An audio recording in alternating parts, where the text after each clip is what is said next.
ಬಂಡೀಪುರ ಹುಲಿ ಸಂರಕ್ಷಿತ ಪ್ರದೇಶ ಹಾಗೂ ಜೆಎಸ್ಎಸ್ ಕಲಾ ಮತ್ತು ವಾಣಿಜ್ಯ ಕಾಲೇಜು ಸಹಯೋಗದಲ್ಲಿ ಗುಂಡ್ಲುಪೇಟೆ ಪಟ್ಟಣದ ಜೆಎಸ್ಎಸ್ ಕಲಾ ಮತ್ತು ವಾಣಿಜ್ಯ ಕಾಲೇಜಿನಲ್ಲಿ ವಿಶ್ವ ಆನೆ ದಿನಾಚರಣೆಯನ್ನು ಆಚರಿಸಲಾಯಿತು. ಕಾರ್ಯಕ್ರಮದಲ್ಲಿ ಶಾಸಕ ಎಚ್.ಎಂ. ಗಣೇಶ್ ಪ್ರಸಾದ್ ಮಾತನಾಡಿ, ಗುಂಡ್ಲುಪೇಟೆ 40 ಭಾಗ ಅರಣ್ಯ ಪ್ರದೇಶವನ್ನು ಹೊಂದಿದ್ದು ಬಂಡೀಪುರದ ಮೂಲಕ ಗುರುತಿಸಲ್ಪಟ್ಟಿದೆ. ಹುಲಿ ಜತೆ ಆನೆ ಸಂರಕ್ಷಣೆ ಮಾಡುವ ಉದ್ದೇಶವನ್ನು ಎಲ್ಲರೂ ಹೊಂದಬೇಕು. 1200 ಆನೆಗಳು ನಮ್ಮ ಬಂಡೀಪುರ ವಲಯದಲ್ಲಿರುವುದು ನಮ್ಮ ಹೆಮ್ಮೆಯ ವಿಚಾರ. ಕಾಡಾನೆ ಹಾವಳಿ ಹೆಚ್ಚಿದ್ದು ಅದಕ್ಕೆ ಪ್ಯಾನಿಕ್ ಆಗಬಾರದು. ಸುರಕ್ಷಿತ ಆತುರ ಪಡೆದು ಅರಣ್ಯಾಧಿಕಾರಿಗಳಿಂದ ಸಹಕರಿಸುವಂತೆ ಸಂರಕ್ಷಣೆಗಳ ಜೊತೆಗೆ ಆನೆಯ ಒಂದು ಸಂರಕ್ಷಣೆ ಮಾಡ್ತಿರೋದ್ರ ಬಗ್ಗೆ ಈಗ ACF ಸುರೇಶ್ ಅವರು ಮತ್ತೆ ತನ್ನೋರವರು ಮಾತಾಡ್ತಾ ತಿಳಿಸ್ಕೊಟ್ಟಿದ್ದಾರೆ. ಖಂಡಿತವಾಗ್ಲೂ ನಮ್ಮ ಒಂದು ಭಾಗದ ಪುಣ್ಯ ಅನಿಸ್ತದೆ. ಯಾಕಂದ್ರೆ ಇಲ್ಲಿ ಬಂಡೀಪುರಲ್ಲಿ 1200ಕ್ಕೂ ಹೆಚ್ಚು ಆನೆಗಳ ಸಂತತಿ ಇರುವಂತದ್ದು ಬಾರಿ ಖುಷಿ ಕೊಡುವಂತ ವಿಚಾರ, ಎಲ್ಲರ ಧರ್ಮ. ಯಾಕಂದ್ರೆ ಇವತ್ತು ಭವಿಷ್ಯ ಎಲ್ಲ ಒಂದ್ ಕಡೆ ಕಾಡು ಕಮ್ಮಿ ಆಗ್ತಿರೋದ್ರಿಂದ ಪ್ರಾಣಿಗಳ ಒಂದು ಹಾವಳಿ ನಮ್ಮ ಜಮೀನುಗಳಲ್ಲಿ ಜಾಸ್ತಿ ಆಗ್ತದೆ. ಅದನ್ನ ತಡೆಗಟ್ಟಲಲ್ಲಿ 100% ನನ್ನ ಪ್ರಕಾರ ಸಾರ್ವಜನಿಕರ ಒಂದು ಸಹಕಾರ ಅತ್ಯಗತ್ಯ. ಯಾಕಂದ್ರೆ ಇವತ್ತು ಚನ್ನಮಲ್ಲಿಪುರದಲ್ಲಿ ಆದಂತ ಘಟನೆ ನೆನೆಸ್ಕೊಂಡಾಗ ಜನರು ಪ್ಯಾನಿಕ್ ಆಗ್ಬಿಡ್ತಾರೆ, ಜನರಿಗೆ ಟೆನ್ಷನ್ ಆಗ್ಬಿಡ್ತದೆ. ಏನಂತ ಹುಲಿ ಇದು ಆನೆ ಬಂದ್ಬಿಟ್ಟಿದೆ, ಹಿಡಿತಿಲ್ಲ ಅಂತ. ಆದ್ರೆ ಆನೆನ ಟ್ರ್ಯಾಂಕ್ವೆಲ್ ಮಾಡಿ ಅದಕ್ಕೆ ಮದ್ಬರ್ಸಿ ಹಿಡಿಯಕ್ಕೆ ಸಾಕಷ್ಟು ಸಮಯದ ಅವಕಾಶಗಳು ಬೇಕು. ಜೊತೆಗೆ ಆ ಆನೆಯ ಮೆಂಟಾಲಿಟಿನ ತಿಳ್ಕೊಂಡ್ರು. ಈಗ ನಾವ್ ಯಾರು ಅವಾರ್ಡ್ಗಳು ಕೊಟ್ಬೇಕು ಕೆಲವರಿಗೆ, ಆ ಒಂದು ಅದರಲ್ಲಿ ಪರಿಣಿತಿ ಹೊಂದಿರೋರು ಅದನ್ನ ಬಂದು ಆನೆಯ ಮನಸ್ಥಿತಿನ ತಿಳ್ಕೊಂಡು ಮಾಡ್ಬೇಕಾಗಿರೋಂಥದ್ದು ನಾವೆಲ್ಲ ನೋಡ್ತಾ ಇದ್ವಿ. ಹಾಗಾಗಿ ನನ್ನ ಮನವಿ ಏನು ಅಂದ್ರೆ, ಭವಿಷ್ಯ ನಮ್ಮ ಗುಂಡ್ಲುಪೇಟೆ ಭಾಗದಲ್ಲಿ ಆನೆಗಳು ಜಾಸ್ತಿ ಇರೋದ್ರಿಂದ ಆನೆಗಳ ಒಂದು ಮನಸ್ಥಿತಿಯನ್ನ ನಾವು ಅರ್ಥ ಮಾಡ್ಕೋಬೇಕಾಗ್ತದೆ. ಅದರ ಒಂದು ಆಹಾರ ಪದ್ಧತಿನ ನಾವು ಅರ್ಥ ಮಾಡ್ಕೋಬೇಕಾಗ್ತದೆ. ಯಾವಾಗ ನನಗೆ ದಿನನಿತ್ಯ ಭವಿಷ್ಯ ಓಂಕಾಮ್ ರೇಂಜ್ ಇಂದ ಸಾಕಷ್ಟು ಫೋನ್ಗಳು ಬರ್ತಾನೆ ಇರ್ತದೆ. ಇವತ್ತೇನು ರೈಲ್ವೆ ಬ್ಯಾರಿಕೇಡ್ ಹಾಕೋ ಮುಖಾಂತರ ಆನೆಗಳನ್ನ ತಡಿತಿದೀವಿ ಅಂತ ಸರ್ಕಾರನೂ ಒಂದ್ ಕಡೆ ಸಮಾಧಾನ ಪಡ್ತದೆ, ಒಬ್ರು ಶಾಸಕರಾಗಿ ನನಗೂ ಸಮಾಧಾನ ಆಗ್ತದೆ, ಅರಣ್ಯ ಸಿಬ್ಬಂದಿಗಳಿಗೂ ಸಮಾಧಾನ ಆಗ್ತದೆ. ಆದ್ರೆ ಎಲ್ಲೋ ಒಂದ್ ಕಡೆ ಆನೆ ಅದನ್ನೂ ದಾಟ್ ಬರೋಂತ ಬುದ್ಧಿವಂತಿಕೆನ ಇವತ್ತು ಕಲ್ತ್ಕೊಂಡಿದ್ವಿ. ಯಾಕಂದ್ರೆ ಇವತ್ತು ನಾವು ನೋಡ್ತಿದೀವಿ ಆನೆ ಬೆಂಡ್ ಮಾಡಿರೋದು ಉಂಟು. ಕೆಲವು ಕಡೆ ಏನ್ ರೈಲ್ವೆ ಬ್ಯಾರಿಕೇಡ್ ಹಾಕಿದೀವಿ ಅದನ್ನ ಬೆಂಡ್ ಮಾಡಿರೋದು ಉಂಟು. ಹಂಗಾಗಿ ಸುರಕ್ಷಿತ ಪ್ರದೇಶ ಅಂತ ನಾವು ಯಾವ್ದನ್ನೂ ಇವತ್ತು ಗುರ್ಸ್ಲಕ್ಕೆ ಆಗ್ತೀವಿ. ಆದ್ರೆ ಭವಿಷ್ಯ ಮುಂದಿನ ದಿನಗಳಲ್ಲಿ ಇನ್ನು ಹೆಚ್ಚಿನ ರೀತಿಯಲ್ಲಿ ಸರ್ಕಾರದ ಒಂದು ಗಮನ ಸೆಳೆದು, ಯಾಕಂದ್ರೆ ರೈಲ್ವೆ ಬ್ಯಾರಿಕೇಡ್ ಜೊತೆ ಇನ್ನೇನಾದ್ರು ಅಳವಡಿಸ್ಲಿಕ್ಕೆ ಆಗ್ತದ ನೋಡ್ಬೇಕು. ಯಾಕಂದ್ರೆ ಹೈಟ್ ನ ಮಾಡ್ಲಿಕ್ಕೂ ಸ್ವಲ್ಪ ಸಮಸ್ಯೆಗಳಿದಾವೆ. ಸೊ ಹಂಗಾಗಿ ಸೋಲಾರ್ ಫೆನ್ಸಿಂಗು ಕೂಡ ಒಂದು ಪರಿಹಾರ ಅಂದ್ರೂ ಕೂಡ ಎಲ್ಲೋ ಒಂದ್ ಕಡೆ ಪ್ರಾಣಿಗಳನ್ನ ತಡೆಯಕ್ಕೆ ಸೋಲಾರ್ ಫೆನ್ಸಿಂಗ್ ನ ಉಪಯೋಗಿಸೋದು ಕೂಡ ಒಂದ್ ಕಡೆ ಅಪರಾಧ ಅನಿಸ್ತದೆ. ಯಾಕಂದ್ರೆ ಸುಮಾರು 2-3 ಕೇಸ್ಗಳಲ್ಲಿ ಸೋಲಾರ್ ಫೆನ್ಸಿಂಗ್ ಅದನ್ನ ಅವೈಜ್ಞಾನಿಕವಾಗಿ ಅನ್ಸೈಂಟಿಫಿಕಲಿ ಉಪಯೋಗಿಸಿರೋದ್ರಿಂದ ಅದು ಕೇಸ್ಗಳಾಗಿರೋದು ಉಂಟು. ಸೊ ಹಂಗಾಗಿ ನಾವು ಹೆಚ್ಚಿನ ರೀತಿಯಲ್ಲಿ ಆನೆಯನ್ನ ಕಾಪಾಡಬೇಕಾದ್ರೆ ನಮ್ಮೆಲ್ಲರ ಒಂದು ಕರ್ತವ್ಯ. ಯಾಕಂದ್ರೆ ಇವತ್ತು ಮಾತಾಡ್ತಾ ಹೇಳಿದಂಗೆನೆ ಗಣಪತಿ ಅಂತ ಪೂಜೆನೂ ಮಾಡ್ತೀವಿ, ದಸರಾದಲ್ಲಿ ಆನೆನ ಮೆರವಣಿಗೆಗೂ ಉಪಯೋಗಿಸ್ತೀವಿ. ಜೊತೆಗೆ ಅದೊಂದು ಟೂರಿಸ್ಟ್ ಅಟ್ರಾಕ್ಷನ್ ಕೂಡ. ಯಾಕಂದ್ರೆ ಇವತ್ತು ನಮ್ಮ ಬಂಡೀಪುರಿಗೆ ಬರೋಂಥ ಜನ ಆನೆ ನೋಡಿದ್ರು ಖುಷಿ ಪಡ್ತಾರೆ. ಎಸ್ಪೆಷಲಿ ಏನು ಒಂಟಿ ಸಲ್ಗ ಅಂತ ಹೇಳ್ತೀವಿ, ಅದನ್ನ ನೋಡಿದ್ರೆ ಭಾರಿ ಖುಷಿ ಪಡೋಂಥ ಜನ ನಮ್ಮಲ್ಲಿ ಇವತ್ತಿಗೂ ಇದ್ದಾರೆ. ಆಮೇಲೆ ನಮಗೆ ಆನೆಗಳು ಒಂದ್ ಕಡೆ ತಲೆನೋವು ಆಗಿದೆ, ಒಂದ್ ಕಡೆ ಖುಷಿ ಕೊಡುವಂತ ವಿಚಾರನೂ ಆಗಿದೆ. ಆದ್ರೆ ಬೇರೆ ಊರುಗಳಿಂದ ಬರೋರಿಗೆ ಆನೆ ನೋಡೋದೇ ಒಂದು ದೊಡ್ಡ ಸಂತೋಷ.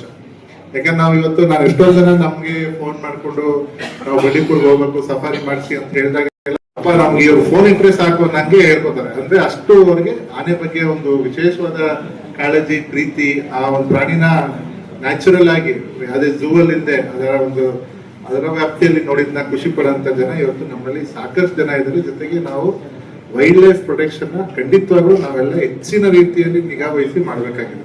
ಯಾಕಂದ್ರೆ ನಾವು ಸುಮ್ಮನೆ ಇವತ್ತು ಇಲ್ಲಿ ಕರೆದಿಯಾರೆ ಭಾಷಣ ಮಾಡುವುದಕ್ಕಿಂತ ಖಂಡಿತವಾಗ್ಲೂ ಜನಕ್ಕೆ ಅದರ ಬಗ್ಗೆ ಅರಿವು ಮೂಡಿಸ್ಬೇಕು. ಇವತ್ತೇನು ಅರಣ್ಯ ಇಲಾಖೆಯ ಸಿಬ್ಬಂದಿಗಳು ಕೆಲಸ ಮಾಡ್ತಿದ್ದಾರೆ, ಅವ್ರ ಜೊತೆಗೆ ಸಾರ್ವಜನಿಕರ ಒಂದು ಸಹಕಾರನೂ ಅತ್ಯಂತ ಮುಖ್ಯ. ಯಾಕಂದ್ರೆ ನಾನು ಆಗ್ಲೇ ಹೇಳ್ದಂಗೆ ಚನ್ನಮಲ್ಲಿಪುರದ ಇನ್ಸಿಡೆಂಟ್ ತಗೊಂಡ್ರೆ 48 hours ಬೇಕಾಯ್ತು ಅದನ್ನ ವಾಪಸ್ಸು ಇದ್ ಮಾಡಕ್ಕೆ ಕಳಿಸ್ಲಿಕ್ಕೆ. ಅದೇ ರೀತಿ ಈಗ ಮಾತಾಡ್ತಾ ಹೇಳ್ತಿರೋ ರಾತ್ರಿ ಒಂದು ಚಾಮರಾಜನಗರದಿಂದ ಒಂದು ಆನೆ ಬಂದ್ಬಿಟ್ಟಿತ್ತು ಅಂತ. ಸೊ ಹಂಗಾಗಿ ಆನೆಗಳೇನು ಆಹಾರ ಹುಡ್ಕೊಂಡ್ ಬರ್ತವೆ, ಅವನ್ನ ನಾವು ಬಗ್ಗೆ ಹೇಳೋದ್ರ ಜೊತೆಗೆ ಇವತ್ತು ಆ ಆನೆಗಳ ಒಂದು ಸಂರಕ್ಷಣೆ ಜೊತೆಗೆ ಆನೆಯ ಸಂತತಿಯನ್ನು ಹೆಚ್ಚು ಮಾಡ್ಲಿಕ್ಕೆ ನಾವೆಲ್ಲ ನಾಡಿಗಿಂತ ಕಾಡನ್ನ ಜಾಸ್ತಿ ಬೆಳೆಸ್ಬೇಕಾಗಿರುವಂಥದ್ದು ನಮ್ಮೆಲ್ಲರ ಕರ್ತವ್ಯ. ಹಂಗಾಗಿ ಇವತ್ತೇನು ಗಿಡಗಳ ನೆಡ ಮುಖಾಂತರ ಆಕ್ಸಿಜನ್ಗೂ ನಮ್ಗೆ ಮನುಷ್ಯರಿಗೂ ಆಕ್ಸಿಜನ್ಗೆ ಅನುಕೂಲ ಆಗ್ತದೆ. ಸೊ ಹಂಗಾಗಿ ಹೆಚ್ಚಿನ ನಾವು ಕಾಡನ್ನ ರಕ್ಷಣೆ ಮಾಡಬೇಕಾಗಿದೆ. ಅದಕ್ಕೆ ವಿದ್ಯಾರ್ಥಿನಿಯರು ಕೈ ಜೋಡಿಸ್ಬೇಕಾಗಿದೆ. ಯಾಕಂದ್ರೆ ಧರ್ಮರಾಜ್ ಅವ್ರು ಮಾತಾಡ್ತಾ ಹೇಳ್ದಂಗೆ ಫ್ಯೂಚರ್ ಈಗ ಕಾಡನ್ನ ಉಳಿಸ್ಕೋಬೇಕಾಗಿರೋದು ನಿಮ್ ಕೈಲಿದೆ. ಯಾಕಂದ್ರೆ ಈಗ 60-70 ವರ್ಷ ಆಗಿರೋರೆಲ್ಲ ಕಾಡ್ ನೋಡಿ ಹೋಗಿದ್ದಾರೆ. ಈಗ ನಮ್ ಜನರೇಷನ್ ಅವರು 40ರಿಂದ 30ರಿಂದ 50 ವರ್ಷ ಕಾಡ್ ನೋಡ್ತಿದ್ವಿ. ಆದ್ರೆ ನೀವೇನಿದ್ದೀರಾ ಇಲ್ಲದ್ರೆ ಬಹುಶಃ ನಿಮ್ಮ ಮಕ್ಕಳುಗಳಿಗೆ ಆನೆಗಳನ್ನ ಟಿವಿಲಿ ಮತ್ತೆ ಐಪ್ಯಾಡ್ ಅಲ್ಲಿ ತೋರಿಸೋಂತ ಕಾಲ ಬಂದ್ಬಿಡ್ತದೆ. ಸೊ ಹಂಗಾಗಿ ಅದನ್ನ ಅವಾಯ್ಡ್ ಮಾಡ್ಬೇಕಂದ್ರೆ ನೀವೆಲ್ಲ ಹೆಚ್ಚಿನ ರೀತಿಯಲ್ಲಿ ಅರಣ್ಯ ಸಂರಕ್ಷಣೆಗೆ ಹೆಚ್ಚಿನ ಪ್ರಾಧಾನ್ಯತೆ ಕೊಡಬೇಕು ಅಂತ ಕೇಳ್ತಾ, ಇವತ್ತು ಭವಿಷ್ಯ ಕಾಲೇಜ್ಗಳಲ್ಲೂ ಕೂಡ ನಮ್ಮ ಅರಣ್ಯ ಇಲಾಖೆಯವರು ಕ್ಯಾಂಪ್ಗಳು ಮಾಡೋ ಮುಖಾಂತರ, ವರ್ಕ್ಶಾಪ್ಗಳು ಮಾಡೋ ಮುಖಾಂತರ ಹೆಚ್ಚಿನ ಅರಿವಿನ ಮೂಡಿಸ್ತಾರೆ ಅಂತ ನಾನು ಭಾವಿಸಿದ್ದೀನಿ. ಎಲ್ಲರ ಸಹಕಾರ ಇರಲಿ ಅಂತ ಹೇಳ್ತಾ ನಾವು ನಿರ್ವಹಿಸ್ತಾ ಇದ್ದೇವೆ. ಕಳೆದ ವರ್ಷ MLA ಸಾಹೇಬರು ಕೂಡ ಹೊಸಪುರಕ್ಕೆ ಬಂದು ನಮ್ಮ ಜೊತೆ ಒಂದಿನ ಎಲ್ಲ ಕಳೆದ್ರು. Thank you so much sir.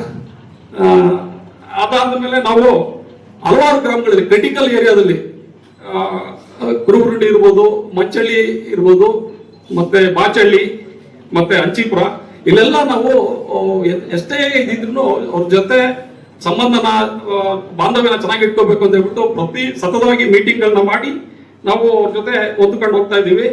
ಮತ್ತೆ ಪರಿಹಾರಗಳನ್ನೂ ಅಷ್ಟೇ, ಬೆಳೆ ಪರಿಹಾರ ನಷ್ಟಗಳನ್ನೂ ಅಷ್ಟೇ ನಾವು ಅವ್ರಿಗೆ ಕೊಡ್ತಾ ಇದ್ದೀವಿ. ಮತ್ತೆ ಈಗ ಸಹಬಾಳ್ವೆ ಒಂದೇ ನಮಗೆ ಈಗ ಕೊನೆಗೆ ಉಳಿದಿರೋದು ದಾರಿ.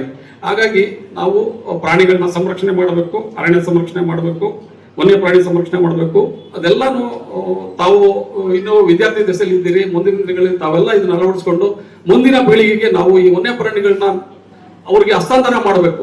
ಆ ನಿಟ್ಟಿನಲ್ಲಿ ನಾವೆಲ್ಲರೂ ಕೂಡ ಅರಣ್ಯ ಇಲಾಖೆ ಒಂದೇ ಜವಾಬ್ದಾರಿ ಅಲ್ಲ, ಎಲ್ಲರೂ ಕೂಡ ಇದಕ್ಕೆ ವನ್ಯ ಪ್ರಾಣಿ ಸಂರಕ್ಷಣೆ ಜವಾಬ್ದಾರರು ಅಂತ ಹೇಳ್ತಾ ನನಗೆ ಇಲ್ಲಿ ಮಾತಾಡ್ಲಿಕ್ಕೆ ಅವಕಾಶ ಮಾಡಿಕೊಟ್ಟ ಸಂರಕ್ಷಣೆ ಮಾಡ್ತಾ ಇದ್ದೇವೆ. ಅದಕ್ಕೆ ನಿದರ್ಶನ ನಾವು ಗಣಪತಿನ ನಾವೇನು ಪೂಜೆ ಮಾಡ್ತಾ ಇದೀವಿ ಅದು ಆನೆಯ ಪ್ರತಿರೂಪ. ಹಾಗಾಗಿ ಅಲ್ಲಿಂದ ನಮ್ಮ ಆನೆ ಸಂರಕ್ಷಣೆ ಶುರು ಆಗ್ತದೆ. ಆ ನಂತರದಲ್ಲಿ ನೀವು ಪ್ರತಿ ವರ್ಷ ದಸರಾ ನೋಡಿರ್ಬೋದು. ದಸರಾದಲ್ಲಿ ಆನೆಗಳು ಜಂಬೂ ಸವಾರಿ ಇಲ್ದೇನೆ ದಸರಾ ಯಾವತ್ತೂ ಕಂಪ್ಲೀಟ್ ಆಗೋದಿಲ್ಲ. ಹಾಗಾಗಿ ಆ ಮಟ್ಟದಲ್ಲಿ ನಮ್ಮ ಮನದಲ್ಲಿ, ಜನಮಾನಸದಲ್ಲಿ ಆನೆಗಳ ಸಂರಕ್ಷಣೆ ಹಾಸುಹೊಕ್ಕಾಗಿದೆ. ಇಲ್ಲಿ ನಮ್ಮಲ್ಲಿ ಇಡೀ ದೇಶದಲ್ಲಿ ಒಂದು ಇತ್ತೀಚಿನ ಸಮೀಕ್ಷೆಗಳ ಪ್ರಕಾರ ಒಂದು 22,000 ಆನೆಗಳು, 12,000 ಆನೆಗಳಿದಾವೆ. ನಮ್ಮ ಬಂಡೀಪುರದಲ್ಲಿ ಇತ್ತೀಚಿನ ಸಮೀಕ್ಷೆಗಳ ಪ್ರಕಾರ 1,200 ಆನೆಗಳು ಇದಾವೆ. ಕರ್ನಾಟಕ, ಕೇರಳ, ತಮಿಳುನಾಡು 3 ಸೇರಿ ನೀಲಗಿರಿ ಬಯೋಸ್ಪಿಯರ್ ಅಂತ ಏನು ನಾವು ಕರಿತೀವಿ, ಅಲ್ಲಿ ಅವುಗಳ ಆವಾಸ ಸ್ಥಾನ ಆಗಿದೆ. ಹಿಂದೆ 90ರ ದಶಕದಲ್ಲಿ ಆನೆಗಳು ಅತಿ ಹೆಚ್ಚು ಬಲಿ ಆಗ್ತಾ ಇದ್ವು. ವೀರಪ್ಪನ ಅಟ್ಟಹಾಸದ ದಿನಗಳು ಅವು, ಅವನು ಕೂಡ ನಾವು ನೋಡಿದೀವಿ. ಆ ನಂತರದಲ್ಲಿ ಈ ಕೇರಳ ಕಡೆಯಿಂದ ಬಂದು ಕೋಚಿಂಗ್ ನಡೀತಾ ಇತ್ತು. ಅದನ್ನ ನಾವು ಇಲಾಖೆಯವರು ಗಟ್ಟಿಯಾಗಿ ನಿಂತು ಅದನ್ನೆಲ್ಲ ಕೋಚಿಂಗ್ ನ ಕಂಪ್ಲೀಟ್ ಸ್ಟಾಪ್ ಮಾಡಿದ್ವಿ. 2004 ನಂತರ ವೀರಪ್ಪನ್ ಎನ್ಕೌಂಟರ್ ಆದ್ಮೇಲೆ ಏನಾಯ್ತು, ಕೋಚಿಂಗ್ ಕಂಪ್ಲೀಟ್ ಸ್ಟಾಪ್ ಆಗೋಯ್ತು. ಕಂಪ್ಲೀಟ್ ಸ್ಟಾಪ್ ಆದ್ಮೇಲೆ ಆನೆಗಳು ಸ್ವಚ್ಛಂದವಾಗಿ ಅಲ್ಲಿ ಓಡಾಡಕ್ಕೆ ಶುರು ಆಯ್ತು. ಆ ನಂತರದಲ್ಲಿ ನಾವು ಕೂಡ ಹಲವಾರು ಕಾರ್ಯಕ್ರಮಗಳನ್ನ ಮಾಡಿ ಅಲ್ಲಿ ಬೇಸಿಗೆಯಲ್ಲಿ ನೀರು, ಅವಕ್ಕೆ ಸೋಲಾರ್ ಬೋರ್ವೆಲ್ಸ್, ಮತ್ತೆ ಹುಲ್ಲುಗಾವಲು ನಿರ್ಮಾಣ, ಮತ್ತೆ ಇವೆಲ್ಲದನ್ನು ಮಾಡಿ ನಾವು ಕೂಡ ಅವಕ್ಕೆ ಪ್ರೊಟೆಕ್ಷನ್ ಕೊಟ್ಟಿದೀವಿ. ಹಾಗಾಗಿ ಅವುಗಳ ಸಂತತಿ ಜಾಸ್ತಿ ಆಗ್ತಾ ಹೋಗ್ತಾ ಇದೆ. ಈಗ ಜಾಸ್ತಿ ಆದ್ಮೇಲೆ ಇನ್ನು ನಮ್ಗೆ ಬೇರೆ ತರ ಸಮಸ್ಯೆಗಳು ಶುರು ಆಗ್ತದೆ. ಅದೇ ನೀವೆಲ್ಲ ದಿನನಿತ್ಯ ಪೇಪರ್ ಅಲ್ಲಿ ನೋಡೋದು ಮಾನವ ಪ್ರಾಣಿ ಸಂಘರ್ಷ ಅಂತ ಏನು ನಾವು ಕರಿತಾ ಇದೀವಿ, ಅದು ಶುರು ಆಗ್ತದೆ. ಆ ಕಾಡಿಂದ ಆನೆಗಳು ಹೊರಗಡೆ ಬರ್ತಾ ಇದಾವೆ. ಅದಕ್ಕೆ ನಾವು ತಡೀಲಿಕ್ಕೆ ನಾವು EPTಗಳನ್ನ, ಆನೆ ತಡೆ ಕಂದಕಗಳು, ಅದನ್ನ ನಾವು ಅರಣ್ಯದ ಸುತ್ತ ನಾವು ಹಾಕೊಂಡಿದೀವಿ. ಅದ್ರ ಜೊತೆಗೆ ನಾವು ಟೆಂಟಕಲ್ ಸೋಲಾರ್ ಫೆನ್ಸ್ ಮಾಡಿದೀವಿ. ಅದ್ರ ಜೊತೆಗೆ ಇನ್ನೂ ನಾವು ಎಫೆಕ್ಟಿವ್ ಆಗಿ ಕಾರ್ಯನಿರ್ವಹಿಸಬೇಕು ಅಂತ ಹೇಳ್ಬಿಟ್ಟು ರೈಲ್ ಬ್ಯಾರಿಕೇಡ್ ಅನ್ನ ಬಳಸಿ ನಾವು ಅದನ್ನ ರೈಲ್ ಬ್ಯಾರಿಕೇಡ್ ಮಾಡ್ತಾ ಇದೀವಿ. ಕಳೆದ ವರ್ಷದಲ್ಲಿ ನಮಗೆ ಒಂದು 8.25 ಕಿಲೋಮೀಟರ್ ನಮಗೆ ಸಿಕ್ಕಿತ್ತು ಅನುದಾನ. ಅದರಲ್ಲಿ MLA ಸಾಹೇಬ್ರು ಬಂದು ಮಂಚಳ್ಳಿ ಹತ್ರ ಅದು ಶಂಕುಸ್ಥಾಪನೆ ಮಾಡಿಕೊಟ್ರು. ಅದು ಇನ್ನೊಂದು 20 days ಅಲ್ಲಿ ಮುಗಿದೋಗುತ್ತೆ ಸರ್, 4.25 ಕಿಲೋಮೀಟರ್. ಮತ್ತೆ ಇನ್ನೊಂದು 4 ಕಿಲೋಮೀಟರ್ ಟೆಂಡರ್ ಫೈನಲ್ ಸ್ಟೇಜ್ ಅಲ್ಲಿ ಇದೆ ಸರ್. ಅದು ಕೂಡ ಇನ್ನು ಶುರು ಮಾಡ್ತೀವಿ ಕೆಲಸನ. ಮತ್ತೆ ನಂಜನಗೂಡು ಭಾಗದಲ್ಲಿ ಒಂದು 4 ಕಿಲೋಮೀಟರ್ ಅದು ಪ್ರಗತಿಲಿದೆ, ಅದು ಕೂಡ ನಾವು ಮಾಡ್ತಾ ಇದೀವಿ. ಇದೆಲ್ಲ ಆದ್ಮೇಲೆ ನಾವು ಆನೆಗಳು ಆದ್ರೂ ಕೂಡ ಆಚೆಗೆ ಬರ್ತಾ ಇದ್ದಾವೆ. ಅವುಗಳನ್ನ ತಡೀಲಿಕ್ಕೆ ನಾವು ಈ ನಮ್ಗೆ ಇಲಾಖೆಯಿಂದ ಡ್ರೋನ್ ಫೆಸಿಲಿಟಿನ ಈಗ ಕೊಟ್ಟಿದ್ದಾರೆ. ಆರ್ಮಿಲಿ ಯೂಸ್ ಮಾಡುವಂತ ಇಕ್ವಿಪ್ಮೆಂಟ್ಸ್ಗಳು ಅದು ರಾತ್ರಿ ಹೊತ್ತು ಕೂಡ ನಮ್ಗೆ ಕ್ಲಿಯರ್ ವಿಷನ್ ಆಗಿ ನಮ್ಗೆ ಗೊತ್ತಾಗ್ತದೆ. ಅದನ್ನ ಯೂಸ್ ಮಾಡ್ತಾ ಇದೀವಿ. ಮತ್ತೆ GSM ಕ್ಯಾಮ್ರಾಗಳನ್ನು ಯೂಸ್ ಮಾಡ್ತಾ ಇದೀವಿ. ಡೈರೆಕ್ಟ್ ಆಗಿ ಎಲ್ಲಿ ನಾವು ಪಾಯಿಂಟ್ ಅಲ್ಲಿ ಕ್ಯಾಮ್ರಾ ಫಿಕ್ಸ್ ಮಾಡಿದೀವಿ ಅಲ್ಲಿದು ಇಮೇಜ್ಗಳು ನಮ್ಗೆ ಸಂಬಂಧಪಟ್ಟ ಅಧಿಕಾರಿ ಸಿಬ್ಬಂದಿಯವರಿಗೆ ಸಿಗ್ತಾ ಇದೆ.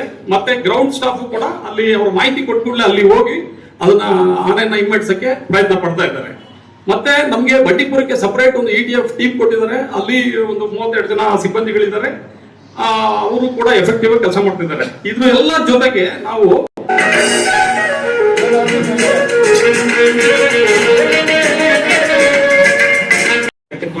sunshine, water, and food for all. Elephants are the architects of forest and hold the ancient wisdom of our land. Today, the greatest friend of elephants are the people of our communities, local communities that live along with them. The communities who understand the age-old friendship between our two species. The Forest Department and the government seeks to make the friendship beneficial